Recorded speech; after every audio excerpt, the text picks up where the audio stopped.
من الشيطان الرجيم بسم الله الرحمن الرحيم إن الحمد لله نحمده ونستعينه ونستغفره ونستهديه ونعوذ بالله من شرور أنفسنا ومن سيئات أعمالنا من يهده الله فهو المهتدي ومن يضلل فلن تجد له وليا مرشدا وأشهد أن لا إله إلا الله وحده لا شريك له وأشهد أن سيدنا وحبيبنا محمدا عبده ورسوله اللهم صل وسلم وبارك عليه وعلى آله وصحبه أجمعين إن الله وملائكته يصلون على النبي يا أيها الذين آمنوا صلوا عليه وسلموا تسليما اللهم صل على محمد وعلى آل محمد كما صليت على إبراهيم وعلى آل إبراهيم وبارك على محمد وعلى آل محمد كما باركت على إبراهيم وعلى آل إبراهيم في العالمين إنك حميد مجيد أما بعد السلام عليكم ورحمة الله وبركاته. Donc, Cheikh a choisi de parler aujourd'hui de Ad-Dunya. Ad-Dunya, la vie et les bienfaits de ce bas monde. Donc, les plaisirs de ce bas monde, quand on parle de Dunya, d'une manière générale, dans la Sunna ou dans le Coran, quand Allah nous parle de Dunya, il est en train de nous parler des plaisirs de ce bas monde. Par opposition, Allah parle de l'Akhira. L'Akhira, c'est les plaisirs dans le paradis. Généralement, quand on trouve l'opposition entre Dunya et l'Akhira, c'est pour nous parler de donner la préférence à l'Akhira, à l'au-delà, au plaisir éternel, par rapport au plaisir éphémère qui est le plaisir de la Dunya. Donc, Dunya, c'est les plaisirs de ce bas monde, le bas monde, d'une manière générale. Le prophète sallallahu alayhi wa sallam nous dit dans un hadith qu'on a déjà cité et qui est très très important et qui nous montre que le but ultime, le but le plus important d'un croyant dans ce bas monde, c'est de satisfaire Allah subhanahu wa ta'ala et de travailler pour l'akhira, de travailler pour l'au-delà, de travailler pour les plaisirs éternels, de ne pas donner la préférence à ce plaisir éphémère qui est le plaisir de ce bas monde, mais qu'il soit intelligent comme un commerçant et de penser à l'au-delà. Le prophète sallallahu alayhi wa sallam nous dit, celui qui fait de l'au-delà, l'akhira, son objectif, donc quelqu'un qui a comme objectif de satisfaire Dieu, d'avoir l'amour d'Allah et impérativement par la suite d'obtenir le paradis, al-Jannah, comme récompense. Parce que quand Allah est satisfait de quelqu'un, Allah lui donne comme récompense le paradis. Donc celui qui fait de ça son objectif, gagner le paradis, gagner la satisfaction d'Allah et l'amour d'Allah subhanahu wa ta'ala. Donc celui qui a ça comme objectif, Dieu placera sa richesse dans son cœur, lui rassemblera ses affaires. Donc Allah subhanahu wa ta'ala l'aide. Et sa richesse, au lieu que ça soit de l'argent et des biens, c'est une richesse intérieure, c'est une richesse qui est dans son cœur. Lui rassemblera ses affaires et ses soucis. Donc il n'aura pas énormément de soucis. Il aura un seul souci principal qui est de gagner le paradis, d'avoir la satisfaction d'Allah. C'est le souci principal. Tout le reste, c'est négligeable par rapport à son souci principal. C'est pour ça qu'il nous dit Allah rassemble ses affaires. Donc il est uni. Donc il a un seul objectif, il travaille pour un objectif connu. Donc les choses pour lui sont claires. Et la clarté, quand on a un objectif connu et clair, ça nous aide énormément à avancer. Quand on a 60 objectifs, c'est comme celui qui court derrière 60 lapins, il ne pourra rien attraper. Et donc celui qui a un objectif clair et il fait tout pour l'atteindre, celui-là, il réussira, Inch'Allah, à l'atteindre. Et c'est pour ça que le prophète sallallahu alayhi wa sallam nous dit, Allah lui rassemblera ses affaires et sa part de ce bas monde que Dieu lui a destiné, lui viendra inévitablement. Parce que ce que Allah a déjà décidé pour toi, tu l'auras inévitablement. C'est le qadar, c'est le destin. Et si Allah a destiné quelque chose pour toi, Bien sûr, il faut le travailler pour l'avoir, il faut travailler pour l'avoir, mais ça va inévitablement être accordé. Si Allah a décidé un bien pour toi, personne, aucun être humain, aucun être ne peut empêcher cela. Tu auras ce que Allah a destiné pour toi, inévitablement. Donc, ça c'est le premier, celui qui fait de l'akhira son objectif. Celui qui fait de la dunya, des plaisirs de ce bas monde, son souci principal, son objectif principal, c'est de vivre ici. Il ne donne pas d'importance à l'au-delà. Donc, Dieu placera sa pauvreté entre ses yeux. Il vivra toujours pauvre, même s'il a beaucoup d'argent, parce que ses recherches de ce bas monde ne s'arrêteront jamais. Et l'être humain a été créé de cette manière-là. Plus tu as des choses, plus tu en veux plus. Celui qui fait de dunya son souci principal, Dieu placera sa pauvreté entre ses yeux. Il craint la pauvreté entre ses yeux. Dispersera ses affaires. Donc comme j'ai dit, il aura énormément de soucis à gérer, beaucoup d'objectifs à réaliser, et donc il ne réalisera aucun. Et il n'obtiendra de cette dunya que ce que Dieu lui a déjà destiné. Si Allah a destiné quelque chose pour toi, tu l'auras. Et tu n'auras pas plus. Certainement pas. Ce n'est pas parce que tu fais plus d'efforts, que tu auras plus que ce que Allah a destiné pour toi. Attention, en disant ça, certains peuvent comprendre qu'il n'est pas nécessaire de travailler, qu'il n'est pas nécessaire de faire un effort, que les choses viendront comme elles viendront. Hein, si Allah a décidé pour toi, pour moi c'est bon, c'est même pas la peine d'agir. Non, c'est pas une bonne compréhension. Il faut agir, il faut faire l'effort, faire le nécessaire pour gagner sa vie dignement, d'une manière halal, bien sûr. Mais il faut que notre démarche soit raisonnable et que notre objectif principal soit l'akhira, la satisfaction de Dieu, et que l'objectif ne doit pas justifier les moyens. Un objectif noble ne peut être atteint que par des moyens halal, nobles. D'accord? Et donc pour avoir dunya, on peut avoir des moyens halal qui nous permettent d'être riches. Ce n'est pas interdit d'être riche dans la religion musulmane, mais il ne faut pas s'attacher à la dunya. Il ne faut pas que la dunya soit notre objectif principal. C'est pour ça que le prophète sallallahu alayhi wa sallam, dans ses invocations, on l'entend souvent dire وَلَا تَجْعَلِ الدُّنْيَا أَكْبَرَ هَمِّنَا وَلَا مَبْلَغَ عِلْمِنَا. Allah ne fait pas que dunya, ce bas monde, soit notre souci principal. Akbara hammina wala mablagha ilmina. Ilmina, c'est notre savoir ultime. Mablagha ilmina. Ne fait pas que dunya soit pour nous le savoir ultime, ni l'objectif et le souci principal. Fait plutôt que l'akhira soit notre objectif ultime, que la satisfaction d'Allah subhanahu wa ta'ala soit notre objectif et notre but pour lequel nous travaillons jour et nuit.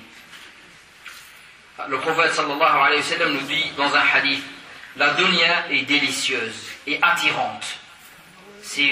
Allah a créé le monde de cette manière-là. L'être humain est attiré naturellement vers les plaisirs de ce bas monde. C'est pour ça qu'il faut lutter contre son nefs pour la ramener vers le droit chemin. Le prophète nous dit, la dunya est délicieuse et attirante.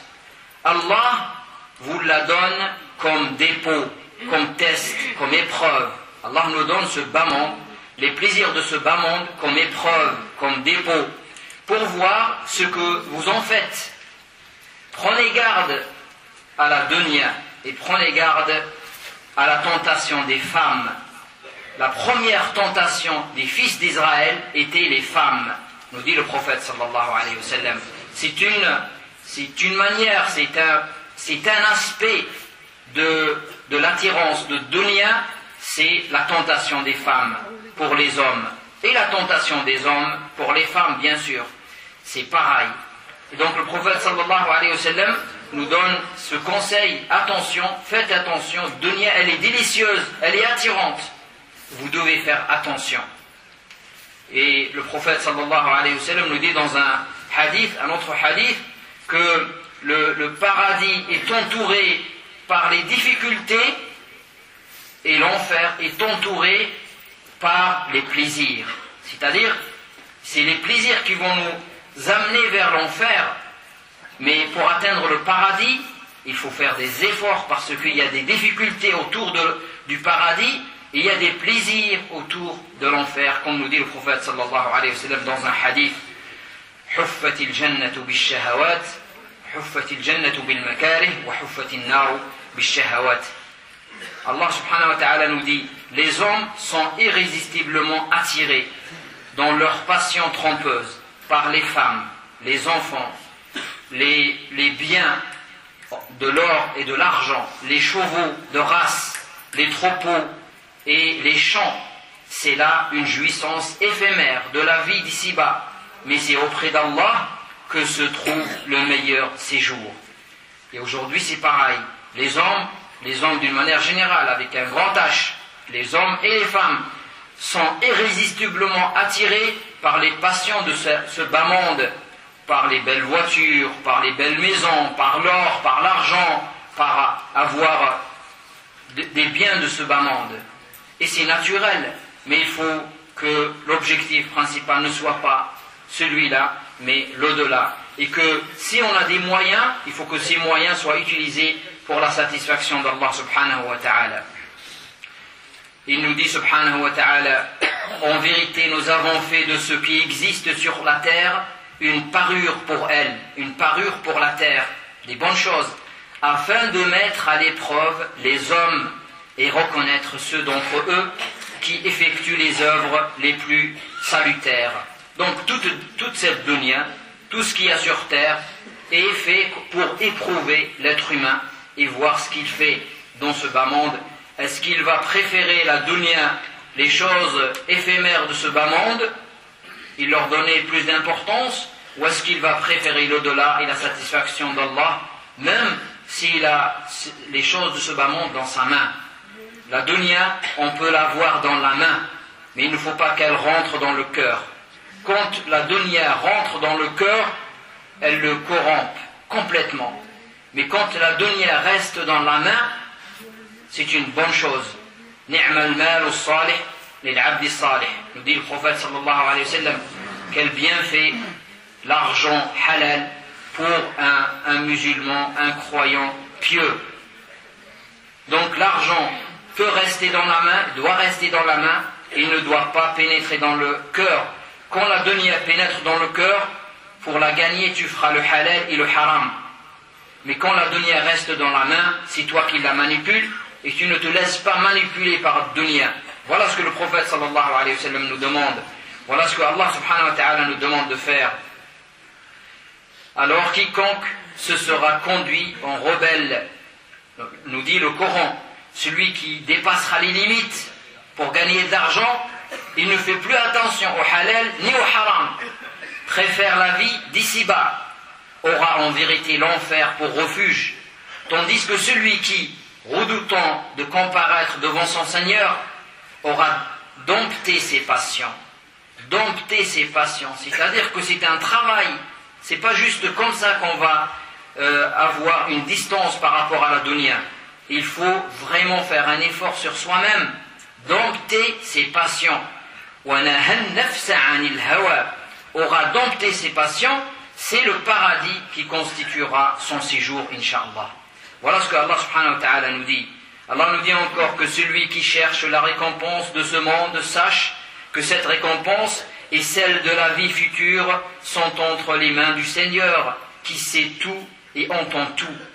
Donc sachez que la récompense de ce bas monde et la récompense de l'au-delà, c'est Allah qui les donne.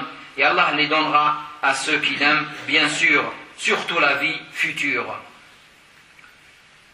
Un homme vient voir le prophète sallallahu alayhi wa sallam pour lui demander de lui indiquer qu'est-ce qu'il faut faire pour que Allah l'aime et qu'est-ce qu'il faut faire pour que les gens l'aiment. Et le prophète sallallahu alayhi wa sallam lui dit, pour que Allah t'aime, ne donne pas d'importance à la dunya. Ne donne pas d'importance à la dunya. Ne fais pas de la dunya ton souci principal. Et pour que les gens t'aiment, ne t'intéresse pas à leurs biens, ne t'intéresse pas à ce qu'ils possèdent. Il ne faut pas que l'amitié ou la fraternité avec les gens, ou la relation avec les gens, soit basée sur les intérêts. Voilà ce que le prophète sallallahu alayhi wa sallam. C'est ainsi que les hommes vont t'aimer, quand ils vont voir que ce n'est pas leur argent qui t'intéresse, ce n'est pas leur bien qui t'intéresse, c'est leur personne, c'est la fraternité en Dieu. Voilà, les gens ils vont t'aimer, parce qu'ils vont voir que tu es désintéressé par rapport à leur bien. C'est pas ça qui intéresse le vrai croyant. En établissant une relation avec son frère, le musulman n'établit pas la relation par rapport à l'argent ou bien de ce bas monde. Le prophète sallallahu alayhi wa sallam donne un conseil. Il dit: sois dans cette dunya comme un étranger ou un voyageur en passage. Donc ne donne pas beaucoup d'importance à cette dunya. Il dit sallallahu alayhi wa sallam, Allah dit: nous avons fait descendre l'argent pour l'acquittement de la prière et de la charité, la zakat. Et si le fils d'Adam avait une rivière d'argent, il espérait une seconde. Et s'il avait 2 rivières d'argent, il espérait une 3e. Et rien ne remplit le ventre du fils d'Adam que la terre. Et Allah accueille le repentir du repentant. Donc même si on a énormément d'argent, on voudra toujours plus. Et c'est ainsi qu'Allah subhanahu wa ta'ala nous a créés. Et il faut toujours garder le juste milieu. Ne pas s'acharner pour collecter et ramasser de l'argent halal ou haram, mais ne pas se dire l'argent c'est mauvais, c'est sale, et la dunya c'est sale, et donc je ne m'approche pas. Non, toujours garder le juste milieu. Rabbana atina fid dunya hasanatan wa fil akhirati hasanatan wa qina adhaban nar. Donc quand tu demandes à Allah, tu lui demandes de te donner dans ce bas monde un bienfait, et dans l'au-delà, le bienfait éternel qui est le paradis. Et je finis par ce hadith du prophète sallallahu alayhi wa sallam. Quand il dit à Ali ibn Abi Talib: oh Abul Hassan, il l'appelle Abul Hassan, le père de Hassan ou Al-Hussein, que préfères-tu, 500 brebis? Le prophète avait reçu des dons, il voulait donner 500 brebis avec leur pâturage à Ali. Que préfères-tu, 500 brebis avec leur pâturage que je te donne, ou 5 bonnes paroles, 5 bonnes invocations que je t'apprends pour invoquer Dieu? Ali, il nous dit, j'ai dit, celui qui veut ce bas monde préfère les 500 brebis, mais celui qui veut de l'au-delà, l'akhira, préfère les 5 paroles. Le prophète dit à Ali: et toi Ali, qu'est-ce que tu préfères? Ali dit: moi je préfère les 5 paroles. Apprends-moi les 5 paroles au prophète. Qu'est-ce que le prophète sallallahu alayhi wa sallam dit à Ali? Dis donc souvent: oh Allah, pardonne mes péchés, purifie et bénis mon salaire, élargis et améliore mon comportement, fais que je sois satisfait de ce que tu m'as attribué et éloigne mon désir des choses que tu n'as pas destinées pour moi. Que je ne perds pas mon temps à aller chercher quelque chose, mais cette chose n'est pas destinée pour moi. Voilà le dua que le prophète sallallahu alayhi wa sallam a appris à Ali, et chacun de nous doit l'apprendre. Allahumma ighfir li dhanbi, wa tayyib li kasbi, wa wassi' li fi khuluqi, wa qanni'ni bima qasamta li, wa la tadhhab bi nafsi ila shay'in qad saraftahu anni. سبحانك اللهم وبحمدك نشهد أن لا إله إلا أنت نستغفرك ونتوب إليك سبحان ربك رب العزة عما يصفون وسلام على المرسلين والحمد لله رب العالمين.